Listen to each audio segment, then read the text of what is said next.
Crimson Crossover Network. This is The Tide Machine with Charles Branch and Michael Southern.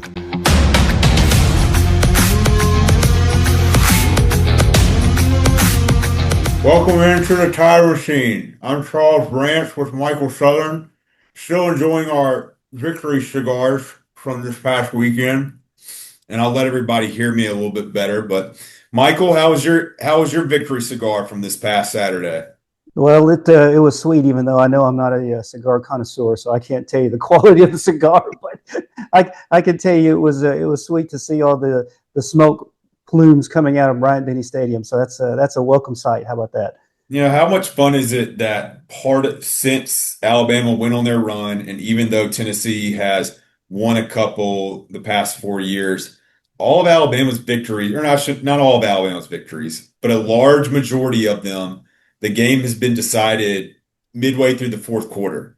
So you get to see the views and the scenes of the cigar smoke in Bryant-Denny Stadium. Tennessee doesn't have that luxury before the game's in. All their games tend to come down to the wire against us.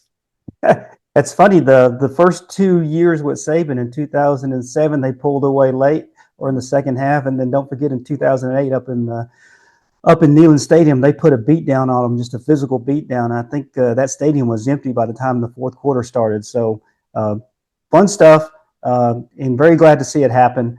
I won't say I was like worried, but obviously the huge momentum shift right before half felt much more comfortable after you had a 14-point turnaround with the Zabien Brown play. Yeah, we'll get into the game a little bit here in just a second. But I've taken for granted the success that we have had in Tuscaloosa in this series, maybe because it's just been overshadowed by the success we had in the series overall. But to lose to Tennessee in Tuscaloosa since 2003. And that 2003 game is a game that we should not have lost either. That went 4 or 5 overtimes. I remember it was 4th and 19, and had them, and then Tennessee can beat some big. But the stadium erupted on that play back in 2003, like the game was over, and Tennessee just got a first down. Probably would have been the third overtime at that point. But after going so many years without winning a game in Tuscaloosa, and like you mentioned, many of those big games used to be in Birmingham and Legion Field, to not have lost a game in Tuscaloosa in a rivalry in a series like this since 2003 just makes it even more enjoyable, and as shows how impressive the run has been, whether it was the 15 straight or just how many games that have been won against Tennessee and Tuscaloosa over the past 2 decades. Well, not to harp on bad memories, but one thing I do remember about that 2003 game, same situation, media goes down on the field with 5 minutes left. So we go down on the field with 5 minutes left, and then we end up being on the field for like an hour and 40 minutes because of all the overtimes. It was the wildest thing ever. We were down there forever, and then had a sideline view right there, standing, right where the chains were at, when it was 4th and 19, and they make the play, and we're just thinking, oh my goodness, I can't believe they just completed that pass. That was a crazy situation, and the longest time I've been down on the field when you thought the game was about to be over. So Alabama had every chance to win that game, and it just slipped through their fingers, unfortunately. So, but yes, it's nice to know that you haven't lost in Tuscaloosa since 2003. That's a nice feeling. Look, even that 15-year run. For us older people, I know it sounds strange. The 7 years that Fat Phil had us in the vice grips still seems longer than the 15 years that we had Saban putting the beat down on them. So that's just the way my mind works. When it comes to time, I remember more of the misery than the joy, unfortunately. Well, what goes around comes around. And as we know, Phil Fulmer is a scumbag. So yep, Tennessee has deserved those 15 victories. And I imagine we'll continue to pour more on them over the years to come. So talking about games that or a play that didn't slip through our fingers, the Zabien Brown interception, 99 yards right there at halftime. And it has created discussion about the loudest reactions in Bryant-Denny Stadium. I know we asked that question to our followers on X. What are your thoughts about, that play and just the impact, not only in Alabama football history as far as the Tennessee series, or not just the Tennessee series, but Alabama history as a whole, and where it may rank as far as top plays in Alabama football history? As time goes on, I think it's going to rate really high, extremely high. And I probably messed up when I was asking followers to rate what they thought was louder because it was sticking to just the Tennessee game. So had put together a clip of the Zabien Brown play and then followed right behind it, did the Mount Cody Rocky block. But a true apples to apples comparison really should have been the Ryan Williams catch last year against Georgia because, deep play, almost the same amount of time for the crowd to really just go crazy and understand what they're watching. That's the biggest thing.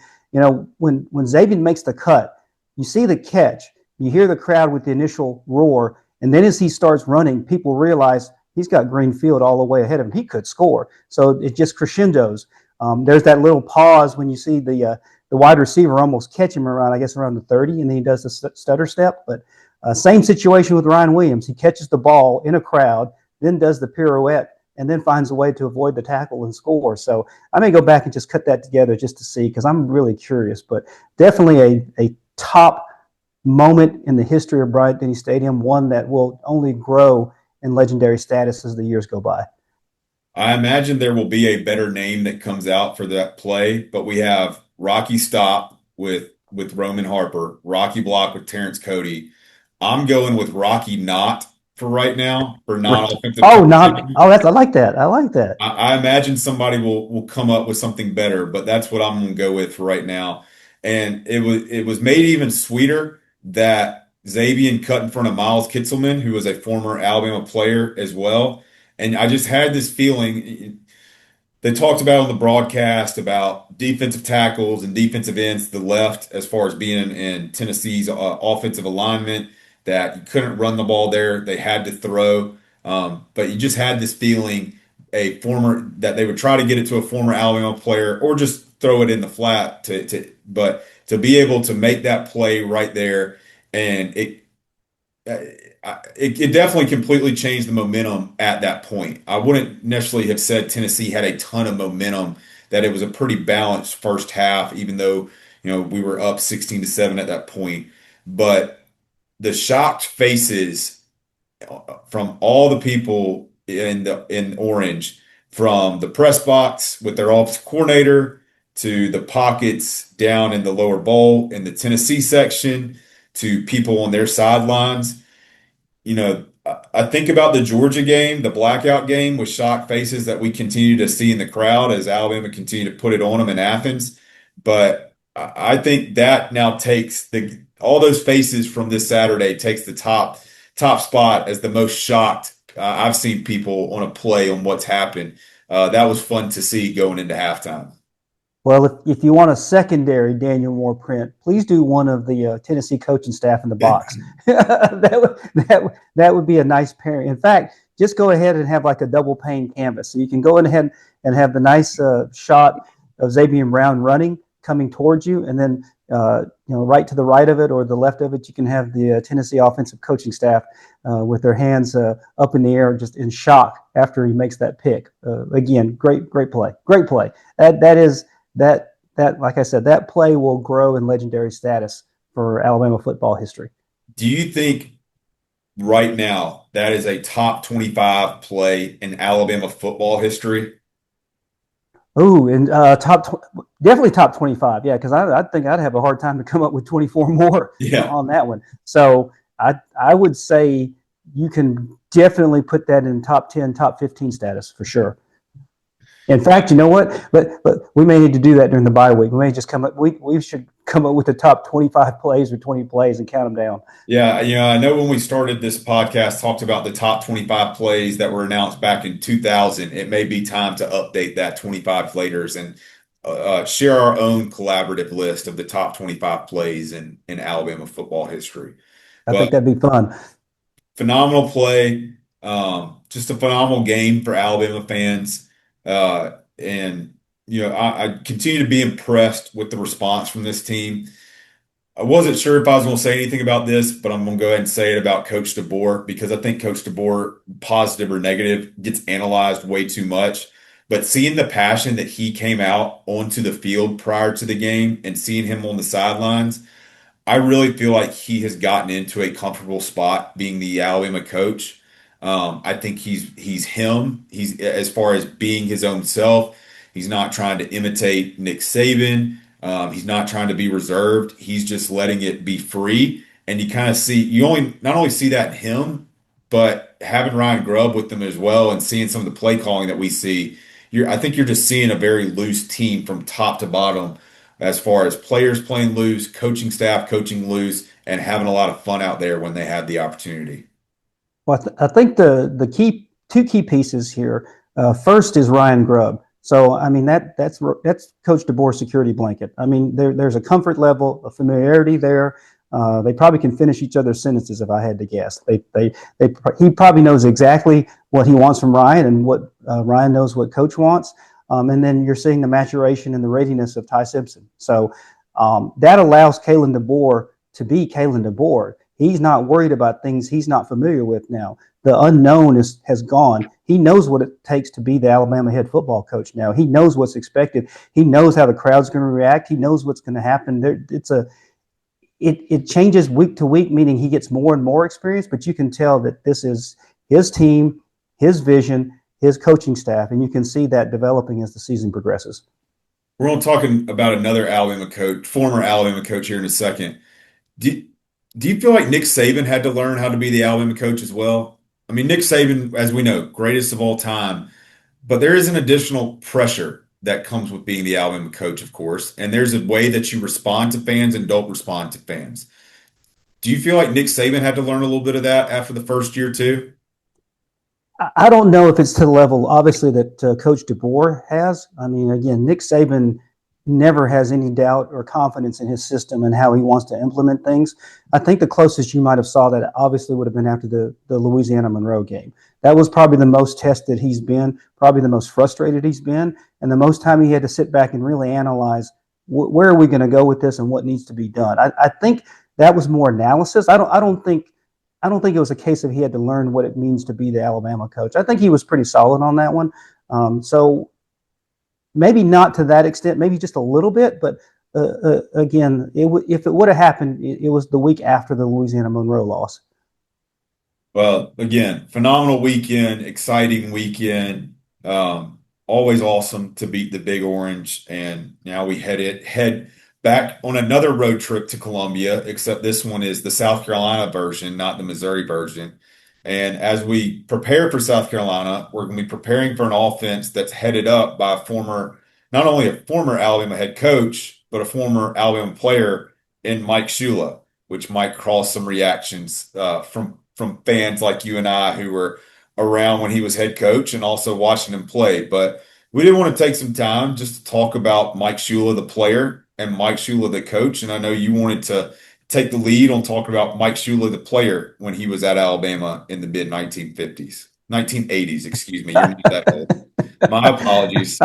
Well, I don't think Mike's that old either, but that's what, No, I was thinking 1985 and just the 8 didn't come out, the 5 came out instead. So my apologies. We're going to talk about the mid 1980s with the young Michael Southern.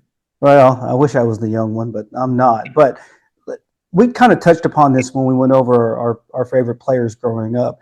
And there's a lot of people that just didn't have an opportunity to see Mike Shula, the player. And Mike Shula, the player, while he was quiet in demeanor, just like he was kind of quiet and soft-spoken as a coach, deep down as a player, he was a fighter.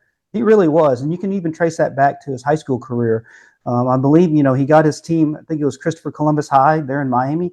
He got them to the state championship game in Florida high school football against like a powerhouse, I think out of Pensacola.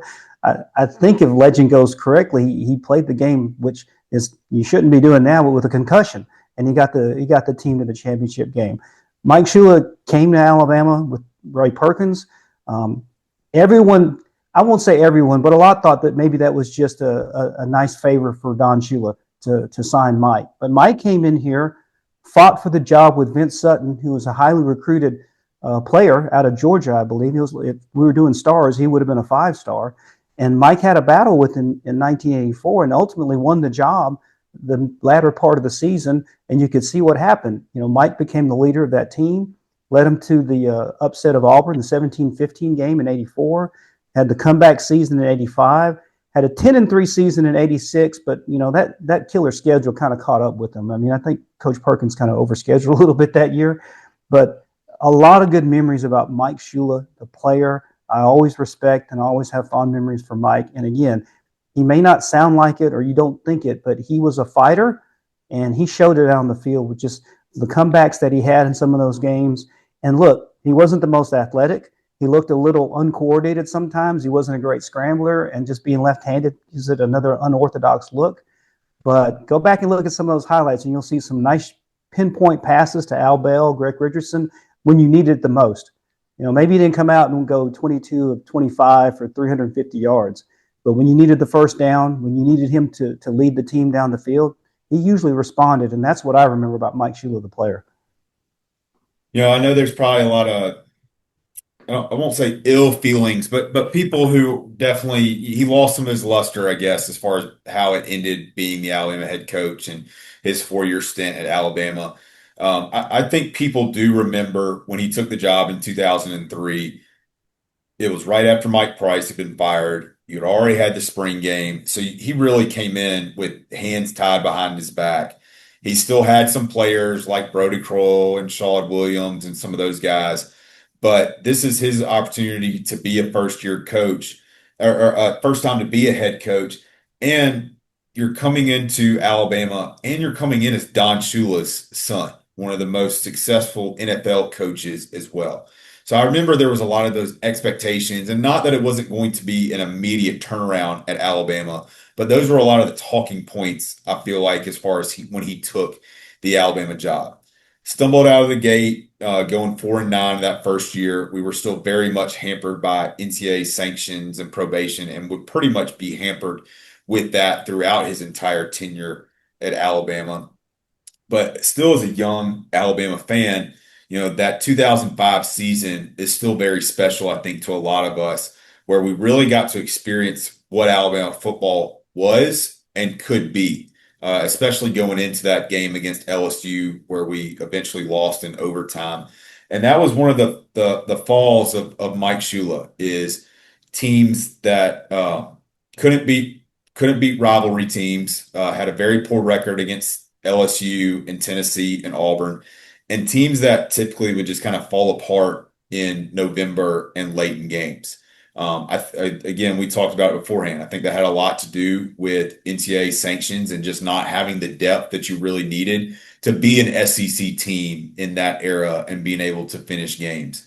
I remember when in 2006, losing to Mississippi State at home, who was being coached by Sylvester Croom, who we believe it really came down to Mike Shula and Sly Croom as far as who would be the Alabama head coach. And you still had games against LSU and Auburn, at LSU and then at, Auburn at home to end that season. But you walked away from that game, early morning game, lost 24-16, and it was so quiet leaving Bryant-Denny Stadium. And I made that comment to my dad, and it's just like, and his response was just, people know that it's the end of the line for Mike Shula as being the head coach at Alabama. Um, Recruiting had suffered some at that time. He was still bringing in top 15 classes, but what we eventually would get accustomed to with Nick Saban, it was only getting one or two really talented 5-star type guys, not 5 or 6 like we really started to see.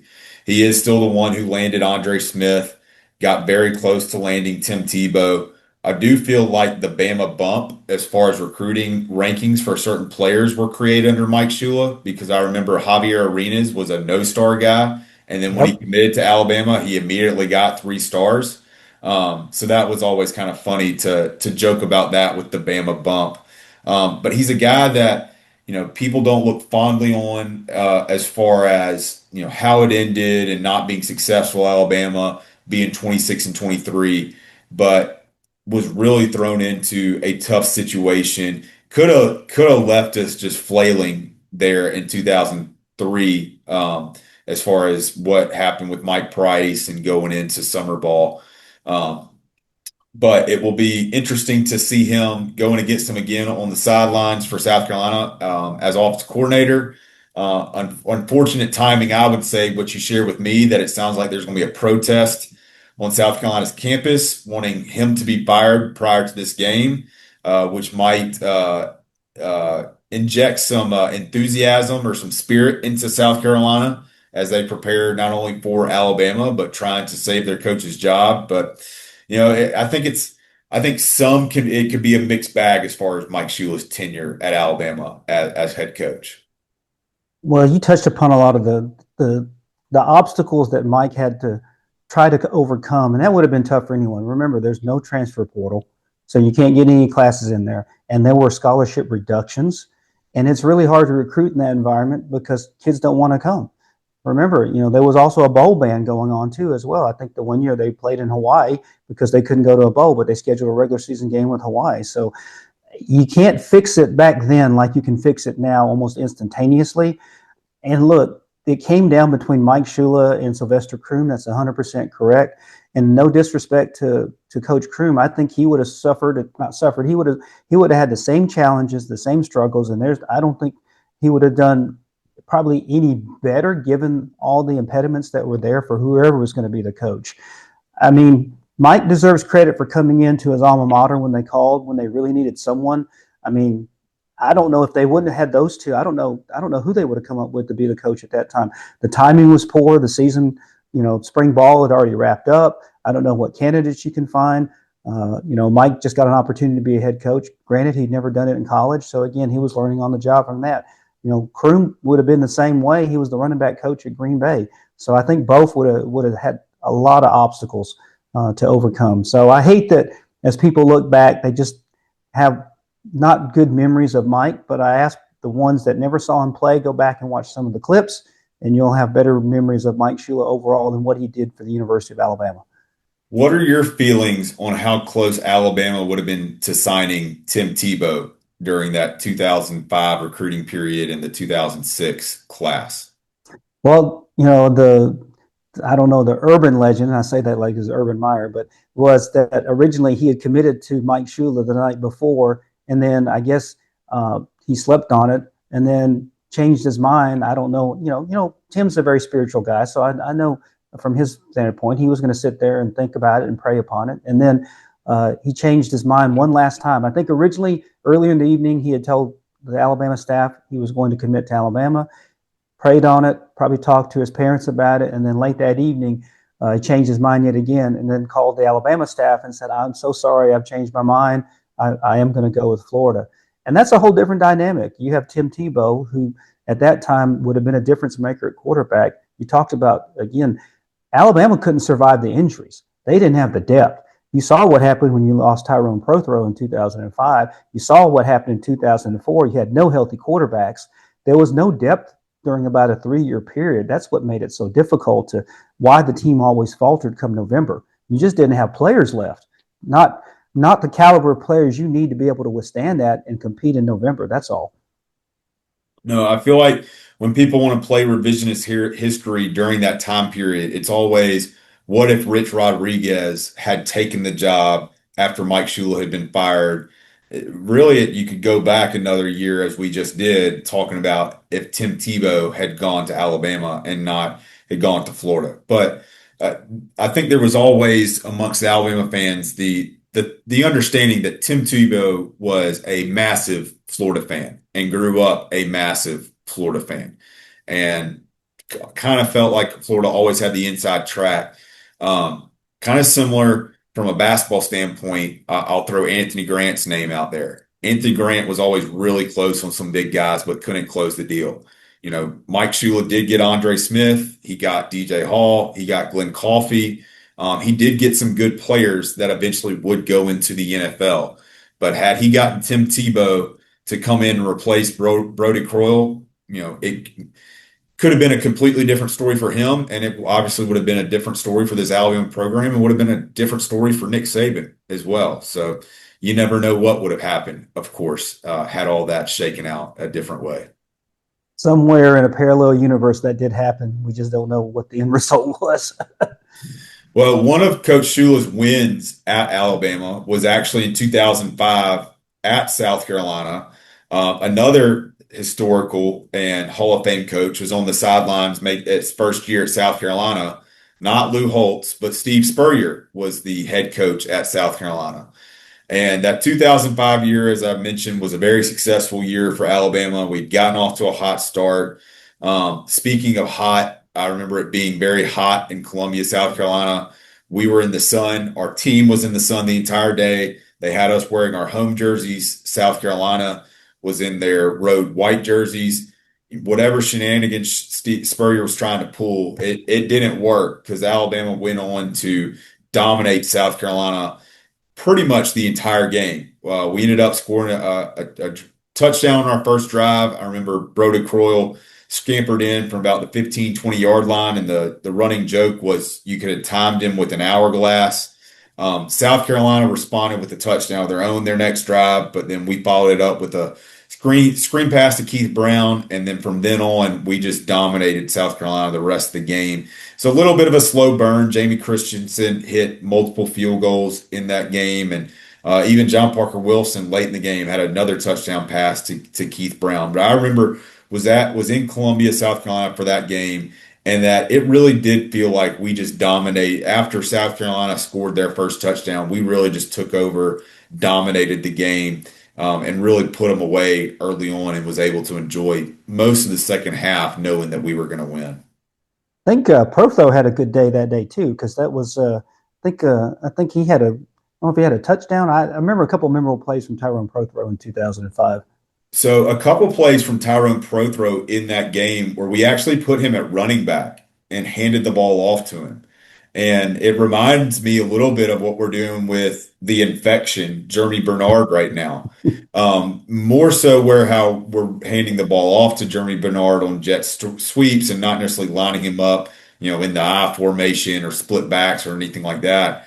But there are I actually see some similarities between both those guys of just how they can be a Swiss Army knife and used in so many different ways in that particular offense for their teams. Well, you can hear clips from Brody even today. He talks about Protho as one of the best players he's ever been around as far as his ability, his athletic ability. So, again, I have fond memories of Tyrone Protho too. So that 2005 season started off really well. And then, again, injuries caught up to him and kind of derailed and stopped the magic late in the season. Well, that was a really, special, fun game against South Carolina. I forgot to mention as we started, Alabama's 14-3 against South Carolina in the series. Not a ton of games. Obviously, South Carolina is an SEC conference opponent. They came into the SEC in 1992. As I was telling you beforehand, it's kind of strange to me. Since South Carolina became an SEC opponent, we've played them a total of 10 times in 33 years.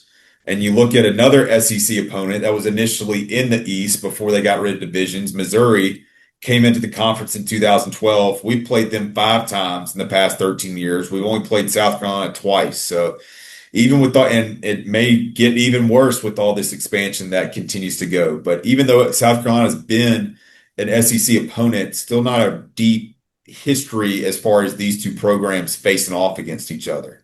Well, I think one of the impediments that you had early when they had the expansion of the SEC, you played your teams in your division, but at that time in those early 90s, you had 2 permanent opponents, and Alabama had Vanderbilt and Tennessee. So you only had one rotating team coming through from the East for a while. So that kind of choked things for a little while. They changed that years later, but I remember South Carolina in 92, Alabama played them the championship season of 92, played them for homecoming, and just beat the tar out of them. Wasn't even close. It was 48-7, and that was when South Carolina came in with Steve Tannehill, and that was a quarterback that the Stalling staff had recruited really hard, and I think they thought they had a chance, but he ultimately stayed home because he was a South Carolina kid. So another chance, because don't forget the Stalling staff also thought they had a shot with Danny Werfel too, and then he ended up going to Florida. But Steve Tannehill was definitely one that the Alabama staff tried to recruit, thought they were going to have a chance to get, but he ultimately played against them, and Alabama it was a domination. It was like, welcome to the SEC. You get to come to Tuscaloosa, and you get to come to be our homecoming, and we're going to beat you 48-7. If I remember anything about that 92 defense, I know Tannehill was regretting that decision that day, having to go up against that defense. One of the greatest defenses of all time. We can probably cherry pick about 4 or 5 between the Bryant and Saban and Stallings eras, and they're all dynamic. Well, even though it hasn't been a deep series as far as history, maybe a game between Alabama and South Carolina that did create a lot of history was that 2009 Alabama South Carolina, and maybe not necessarily a lot of team history, but that was a game, if you remember, Mark Ingram, on his way to becoming Alabama's first Heisman Trophy winner. He was used exclusively in the Wildcat for most of that game, and basically the entire fourth quarter as we marched down to get another touchdown, eventually win 20-6. But if I remember correctly, when they were showing Mark Ingram highlights, or you're talking about, a Heisman winner's Heisman moment, they always pointed to that South Carolina game in 2009 where Mark Ingram just literally took over, just snapped the ball to him, let that offensive line work, and let him carry the team down the field. In that game, Alabama, for some reason, was just struggling. They could not throw the ball. And then the coaching staff says, just give it to Mark. You're right. They took Mark out there, lined him up in the Wildcat basically most of the fourth quarter on that one touchdown drive. I can't remember if he had 9 carries in a row. He just took them all the way down in the Wildcat. And that was the moment when Mark Ingram catapulted into the Heisman race. The first time an Alabama player all of a sudden, you had other players that, finished in the top 4 or top 5 of Heisman voting, but all of a sudden everyone realized, whoa, who is this Mark Ingram and what's going on there in Tuscaloosa? They saw the highlights on ESPN. They saw what they did, and they saw how Alabama just rode him all the way to a victory over South Carolina when they could not throw the ball the second half. No, I would have been a junior at Alabama at that time. And I remember that kind of just being a weird day overall. It had been raining a lot the night before, and so there was still a lot of overcast that morning. It's probably about 50, 60 degrees. And then the clouds left, the sky opened up, all the heat that was trapped left. I mean, I think that game kicked off with it being 40, 35 degrees outside. Just a quick kind of weird weather situation. I remember just, we were all bundled up in the student section, and South Carolina kind of started that game hot too. I think they had a couple big plays. I think they had Alshon Jeffrey at wide They did. receiver at that time. But the second play of the game, I think it was the second play of the game, we ended up getting a pick six that we actually, I think, fumbled the ball dropped the ball before crossing the goal line.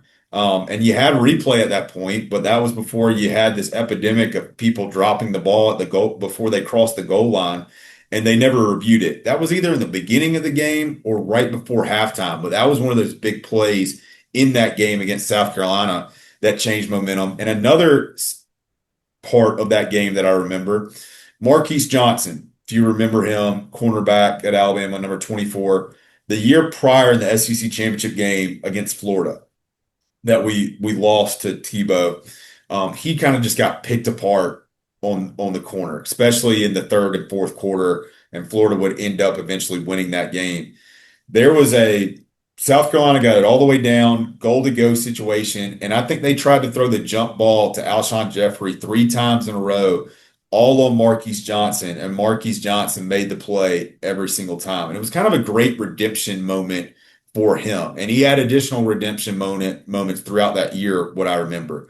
But I remember how much people dogged him after that SEC championship game, and then to come back and be the guy in that moment, which was ended up being a lot closer game than we expected, to make those big plays on the goal line to then eventually set up Mark Ingram with him running the ball down the field in the fourth quarter for us to put that game away. I think you're absolutely right. They threw 3 fade or 3 jump balls straight to Alshon Jeffrey. If there's anything that Steve Spurrier is, it's stubborn. So he liked the physical matchup because remember, Alshon Jeffrey was a big receiver like Julio Jones, a big, tall, long, strong, athletic receiver. And you're right. We were sitting there going like, how in the world are they not getting this playoff? And they did it 3 times in a row. That game had so many unique and weird circumstances. The way things played out. I mean, you had the 3 jump balls to Alshon Jeffrey that they couldn't convert. You had Alabama just basically giving up on the forward pass, late in the second half. And then you had Mark Ingram just run the Wildcat right down there, throw it all the way down to pull away to make it 2 scores with a touchdown. So a really, really weird game when it comes to South Carolina, one that you were not expecting, but still, when you look back at it, pretty significant. Like, back then, 2009, if South Carolina beat you, yeah, you may not be playing for national championship, just like we talked about Rocky Block, same season. So, uh, very, very, very strange night game in Bryant Denny with all kinds of weird things going on, but a great moment for Mark Ingram and a great moment for Alabama to just withstand South Carolina that night. Well, this year's rendition of the Alabama South Carolina game will be a 2:30 ABC kickoff in Columbia. As we turn to more of the present day game, what are you expecting or hoping for as we take on the Gamecocks this weekend? I just want Alabama to be focused and worry about them doing what they need to do and not worry about, look, you just ran a gauntlet of 4 ranked opponents. You need to win this game no matter what and then get to your well-deserved bye week. The track record so far when it comes to this coaching staff with double-digit unranked opponents on the road is something that needs to end. Alabama, just go in there, stay focused, just win the game. I don't not worried about style point. Just win the game and get to your bye week. That's all I'm looking for. Yeah, I would say this is probably South Carolina's last shot as far as, having a big moment. Of course, they'll have Clemson at the end of the year, but to really do something in the SEC to maybe salvage their season than what they expected it to be this year.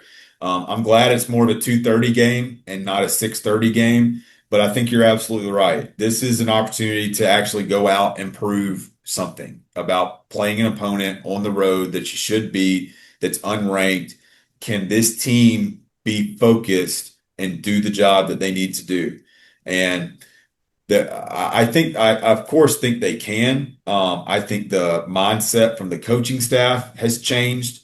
It's going to be important that the players keep that mindset as well. As big as the win was against Tennessee, and as big as the win against Tennessee was for a guy like Ty Simpson, who they talked about a lot with his dad being there and being from Tennessee. We know what a great leader Ty is. Not being caught up in the festivities from this past weekend of beating Tennessee, but being able to refocus, because if you do win this game and you get to the bye week, you are, in my opinion, you are really, really set up well for November, and you still got big games, but you've put yourself right there in the conversation when a lot of people thought your season would be way gone by now. Win this one, you get a week off, and then you get 3 straight home games. That's exactly what you want as you're going into the back part of the season. So this is, look, every game has been important, and this game is no less important. So as they say, I mean, the next game is the most important one. This is the most important one. It has been fun watching this team. It may not have started off that way, but I have really enjoyed how this team has competed, how they have come together, how, as I mentioned before, how loose they play, how creative the offense can be. The defense is continuing to improve as well. Of course, I loved the 2015 team past weekend getting honored as far as being a national championship team. You know how I love to bring the 2015 team into the conversation with this team. I think there's a lot of similarities, but I'm excited to continue to watch this team play. I'm very excited for this game on Saturday. As I mentioned, ABC 2:30 kickoff. Michael, as we're about to sign off, any additional thoughts, comments about the game? Now, just want them to come out and stay focused, and Coach DeBoer needs to come out in the black hoodie. As always, as always. We'll say it again, right?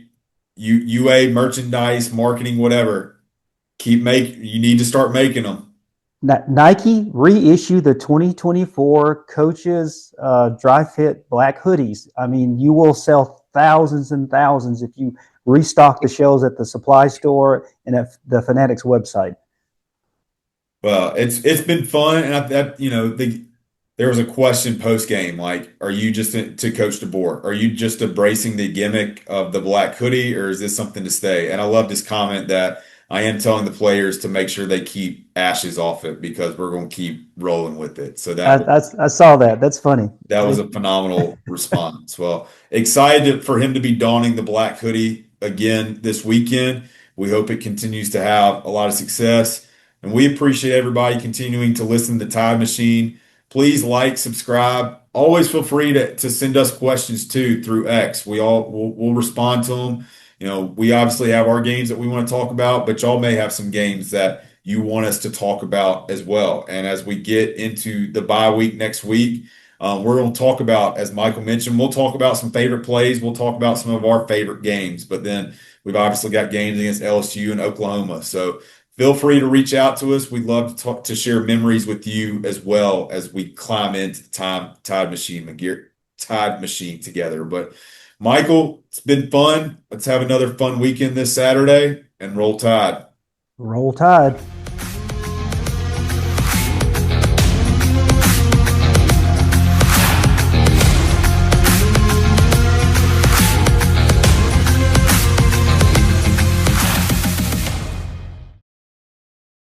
The Paul W. Bryant Museum is a captivating destination for sports enthusiasts and fans of the University of Alabama football program.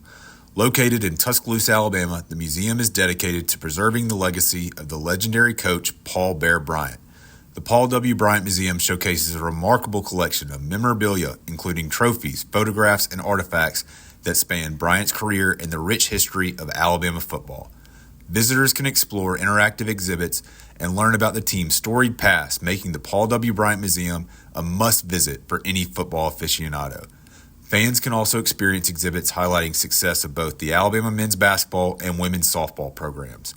Open Tuesday through Sunday. Plan your visit today and experience the rich tradition of Alabama athletics. Roll Tide.